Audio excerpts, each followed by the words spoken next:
Et en fait, les choses ont un peu changé pour moi un matin, vraiment par hasard. J'avais avoir 8 ans, c'était les vacances, et je découvre dans la boîte aux lettres une enveloppe avec mon nom dessus. Et du coup, je me jette dessus, qui m'écrit, et là j'ouvre et je tombe sur une clé de voiture. Ok, il y a une clé de voiture qui m'a été envoyée. Du coup, je commence à lire la lettre, et là je découvre que j'ai apparemment gagné une voiture, il faut que j'aille chez le concessionnaire et essayer la clé. Vous avez tous reçu ce courrier.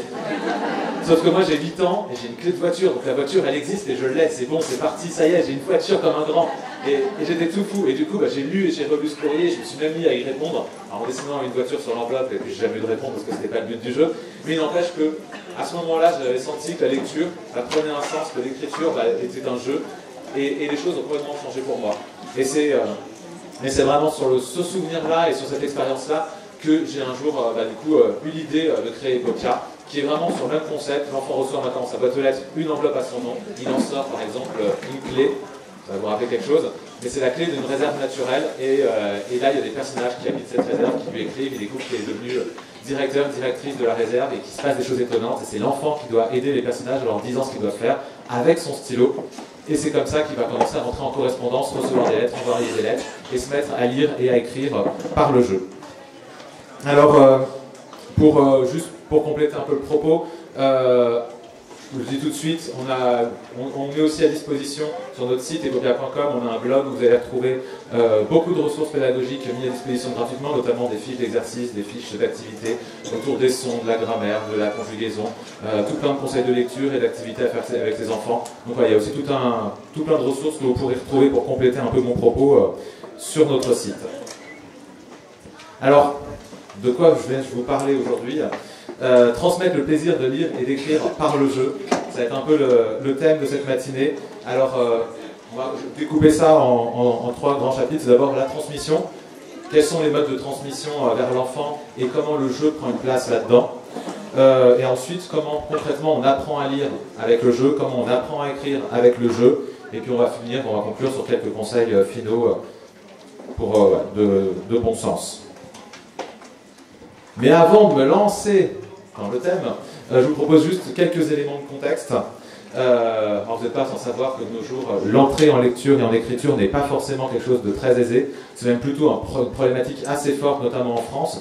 Les rapports de l'éducation nationale nous apprennent qu'à la sortie du primaire, en fin de CM2, on a jusqu'à 20% d'enfants qui ont des difficultés en lecture, en écriture et en calcul, donc vraiment sur les savoirs fondamentaux.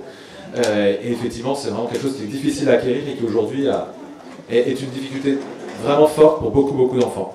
Faut voir aussi qu'on est dans une société, alors vous savez déjà quelques générations où l'écran, la télé prend énormément de place dans le quotidien des enfants.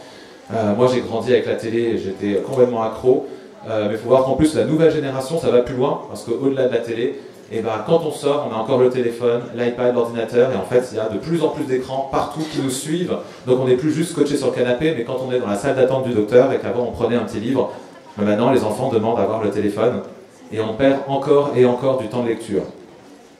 Et alors, il faut savoir que, en plus, je pense que ça ne concerne pas grand monde ici, mais les études, notamment d'Ipsos, nous disent qu'aujourd'hui, on a jusqu'à 25% des enfants qui ont une télé dans leur chambre, donc ont accès à des écrans de manière très peu contrôlée. Donc on voit vraiment le problème énorme que ça peut représenter. Il faut savoir qu'au-delà de tous les retards d'acquisition du langage et de perte, il y a beaucoup d'effets négatifs, mais en plus, ça va aussi avoir un effet direct sur l'imagination. On s'ancre dans un monde de l'image, et donc on ne va plus pouvoir exercer son imaginaire, créer ses propres images, créer des temps de jeu, des temps d'ennui pendant lesquels l'enfant va pouvoir exprimer et tester des choses, ses émotions positives, négatives, et essayer d'apprendre comment lui il réagit par rapport à ça, il est dans un environnement bienveillant, en sécurité, donc vraiment par le jeu, et qui en général c'est vraiment un processus qui aide l'enfant à grandir, à se construire, à créer sa personnalité, et aujourd'hui c'est très largement phagocyté par tout ce temps d'écran. J'insiste vraiment sur le côté imagination parce que Albert Einstein nous disait l'imagination est plus importante que la connaissance est limitée alors que l'imagination englobe le monde entier, stimule le progrès et engendre l'évolution. Nous chez Epopia on aime rappeler que l'homme sans imagination n'a pas d'aile. Et je vous laisse méditer sur cette phrase magnifique.